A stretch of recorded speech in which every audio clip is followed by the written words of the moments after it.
अस्सलामुअलैकुम ट्रेडर्स। तो जैसा कि आपको पता है कि हम हर वीकेंड के ऊपर अपना एक गोल्ड के अंदर प्री मार्केट एनालिसिस करते हैं। तो ये वीडियो भी आपकी जो है ये गोल्ड की वीकली प्री मार्केट एनालिसिस की वीडियो है। तो अब हम स्क्रीन के ऊपर चलते हैं और देखते हैं कि गोल्ड के अंदर हमारे पास नेक्स्ट वीक के अंदर कौन कौन सी अपॉर्चुनिटीज मौजूद हैं और क्या हमारे पास लेवल्स निकल कर आते हैं और क्या सिचुएशन बनती है। तो अब हम सबसे पहले चलते हैं फॉरेक्स फैक्ट्री के ऊपर और देखते हैं कि हमारे पास नेक्स्ट वीक के अंदर कौन कौन से इंपॉर्टेंट न्यूज इवेंट्स मौजूद हैं। तो नेक्स्ट वीक के अंदर हमारे पास कोई भी इतना ज्यादा गोल्ड के रिलेटेड हमारे पास कोई भी मेजर न्यूज इवेंट नहीं मौजूद। तो अब हम चलते हैं इसके ऊपर चार्ट के ऊपर और देखते हैं कि चार्ट के ऊपर हमारे पास क्या सिनेरियो बन रहा है। तो पिछले वीक के अंदर प्रीवियस वीक के अंदर हमारे पास गोल्ड के अंदर एक बहुत ही ज्यादा इंटरेस्टिंग सिनेरियो बना था। वो ये था कि गोल्ड ने जो अपना प्रीवियस ऑल टाइम हाई था उसको ब्रेक किया और दोबारा जो है हमारे पास एक न्यू ऑल टाइम हाई जो है गोल्ड ने मार्क कर दिया है। तो अब हम चलते हैं और अपने जो लेवल्स हैं वो सबसे पहले हम मंथली के टाइम फ्रेम के ऊपर देखते हैं कि हमारे पास कौन कौन से इंपॉर्टेंट लेवल्स हैं। तो जैसे कि आपको नजर आ रहा होगा कि मैंने प्रीवियस मंथ का जो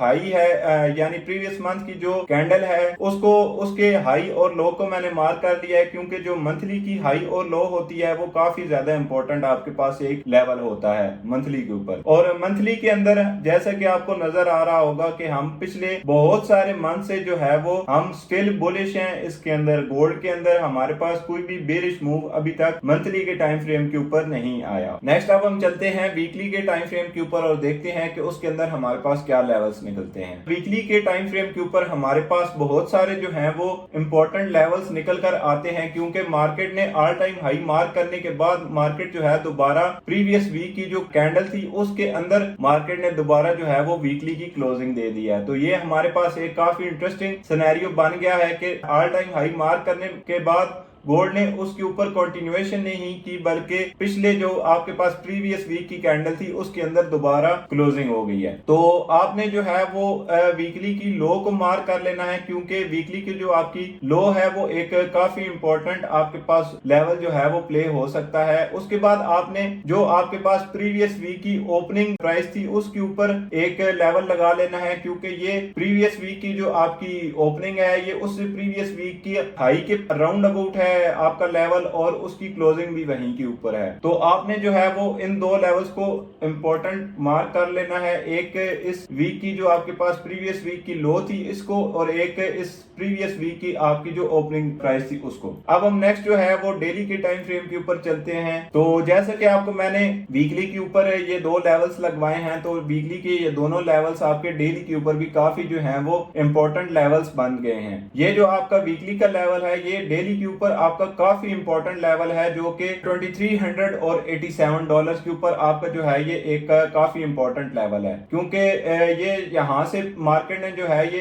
जो मार्केट का डेली के अंदर जो एक इंटरनल स्ट्रक्चर था उसको ब्रेक किया था और उसको दोबारा से जो है वो प्रॉपर मार्केट टेस्ट करने आ रही है। एक आपके पास यहाँ पर छोटा सा एक फेयर वैल्यू गैप भी डेली के अंदर रह गया था, उसको मार्केट जो है वो मोस्ट प्रोबेबली जो है वो यहाँ से मार्केट फिल करके तो दोबारा जो है वो ऊपर बुलिश के अंदर बाय के अंदर जो है हमारे पास कंटिन्यूएशन हमें देखने को मिल सकती है। तो ये आपके पास एक इंपॉर्टेंट लेवल है, इसको हम जो है वो मार्क कर लेते हैं। इसको हम यहाँ पर मार्क करते हैं और इसका हम कलर थोड़ा सा जो है वो चेंज कर देते हैं। इसको हम आप कह लें कि चले हम इसको ग्रीन कर देते हैं, ठीक है। ये आपके पास जो ग्रीन बॉक्स मैंने लगाया है ये आपके पास डेली के अंदर एक बहुत ही इंपॉर्टेंट लेवल है। उसके बाद डेली के अंदर जो हमारे पास सिनेरियो है वो ये है कि तो गोल्ड ने जो है ये ऑल टाइम हाई अपना न्यू लगाया है $2483। तो उसके अंदर डेली के अंदर भी जो है हमारे पास बुलिश ट्रेंड अभी मौजूद है। तो नेक्स्ट अब हम चलते हैं H4 के टाइम फ्रेम के ऊपर। तो जैसा कि आपको मैंने डेली की टाइम फ्रेम के ऊपर एक इंपॉर्टेंट लेवल मार्क कराया है, तो ये H4 के अंदर भी जो है हमारे पास बहुत ही इंपॉर्टेंट लेवल एक निकल कर आया है और ये H4 के साथ ऑटोमेटिकली जो है वो अलाइन हो गया है। तो H4 के ऊपर ये आपका जो ये वाला पॉइंट है इसको हम मार्क कर लेते हैं। ये मैंने बॉक्स लगाया हुआ था पहले इसके ऊपर। ये आपके पास जो है ये एक स्ट्रक्चरल पॉइंट है, यानी स्विंग पॉइंट आपके पास यहाँ पर निकल कर आया है। तो यहाँ से आपको मोस्ट प्रोबेबली जैसे कि आपको नजर भी आ रहा होगा कि मार्केट जो है वो बहुत ज्यादा सेलिंग के मोमेंटम में थी, लेकिन इस लेवल के अंदर आकर, इस लेवल के ऊपर आकर मार्केट ने जो है वो एक स्टॉप लिया है। यहाँ पर आकर मार्केट का मोमेंटम जो है वो काफी ज्यादा स्लो हो गया है। ये आपके पास H4 के ऊपर एक बहुत ही इंपॉर्टेंट लेवल मौजूद है, इसको आपने मार्क कर लेना है। उसके बाद अगर यहाँ से नीचे आपके पास क्लोजिंग हो जाती है और हल्की सी भी आपके पास कंटिन्यूएशन होती है तो हम H4 के ऊपर जो है वो बेरिश के अंदर चले जाएंगे। अभी तक जो है हम इसके अंदर स्टिल बुलिश हैं। नेक्स्ट अब हम जो है वो चलते हैं H1 के टाइम फ्रेम के ऊपर। तो H1 के टाइम फ्रेम के ऊपर आपके पास काफी इंटरेस्टिंग जो है वो एक सिनेरियो निकल कर आता है, क्योंकि H1 के टाइम फ्रेम के ऊपर हम सेल के अंदर जो है वो स्ट्रक्चर हमारा ब्रेक हो चुका है।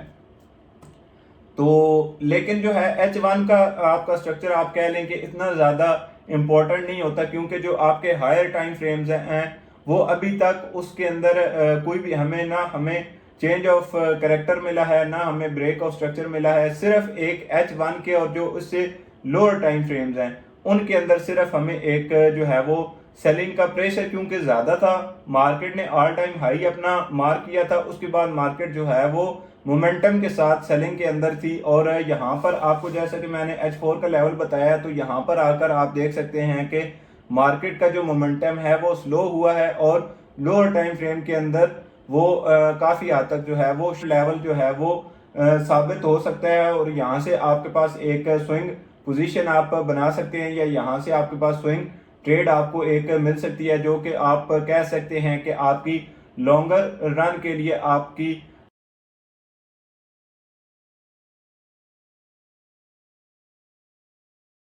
कंटिन्यूएशन के अंदर हो सकता है मार्केट जो है वो चली जाए। क्योंकि जब भी गोल्ड ने ऑल टाइम हाई लगाया है और स्पीड के साथ यानी मोमेंटम के साथ दोबारा अंदर क्लोजिंग दी है, तो है कि वो गोल्ड जो है वो दोबारा उस हाई को ब्रेक करता है। तो इसके अंदर H1 के टाइम फ्रेम के अंदर हमारे पास सेलिंग काफी ज्यादा हुई हुई थी, लेकिन अब जो है वो हमारे पास मोमेंटम शिफ्ट होने लग पड़ा है।